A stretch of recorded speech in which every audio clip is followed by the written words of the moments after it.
حياته ما مستقرة، الأسرية ما مستقرة، أمورهم جايطة. آم، عندهم you never know، يمكن يكون عندهم أمراض، يكون عندهم حاجات مستعصية ما قادرين بقروشهم دي يحلوها. يعني القروش ما بيشتري لك حب، ما بيشتري لك حياة مستقرة. يعني ممكن هي تستقر ماديا، لكن معنويا صحيا ما تكون، يعني يكون عندك مشاكل يعني. ما تتمنى لك حياة زول انت ما عارفها. ما تحقد لك زول ساكت. هاي الناس دي ماشية، لكن ماشية عبارة عن شفت، تحس بالزول كده زي الزومبي ماشي من برا قشرة هنا، لكن من جوا منتهي خالص. ما تتمنوا لكم حياة زول تانية، ما تتمنوا حياة زول تانية، ما تحقدوا لك على زول. ما تشوف الزول ده مثلا كده من برا سمح، ولا من هنا خلاص انت تقول لا بس إلا حياة الزول ده. ف you never know. you never know. you never know.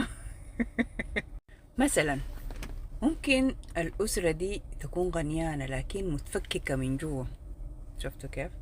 يعني متفككة، يعني تلقى ولد بتاع دراكس، تلقى ما عارف شنو بتاع البيت، أبوها ما قادر عليها، الأم ما قادرة على أولادها.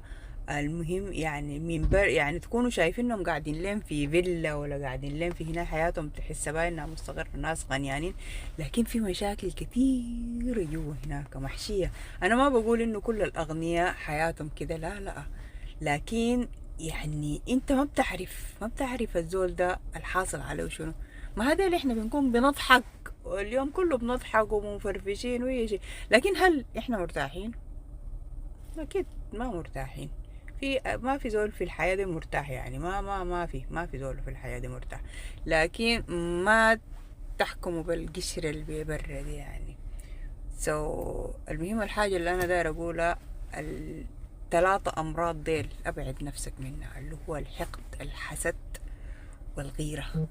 عشان ما تدمر نفسك بإنك أنت تحقد على زول وتغير من زول، ولا تحسد لك زول على نعمة هو فيها. المهم قول الحمد لله على النعمة اللي انت عايش فيها. الحمد لله على نعمة الصحة. الحمد لله على نعمة انك انت قادر تقوم من الصباح تعمل حاجة مفيدة لنفسك ولأولادك. الحمد لله ان أولادك حوالينك. الحمد لله انك انت قادر تشتغل. الحمد لله انك انت قادر تأكل أولادك، قادر تأكل أهلك، قادر تأكل. الحمد لله إنك أنت ما عايش في الشارع. الحمد لله على كل شيء. فاحمدوا ربنا وما تحقدوا الناس على الحاجات، يعني ما تحقدوا الناس. السلام عليكم.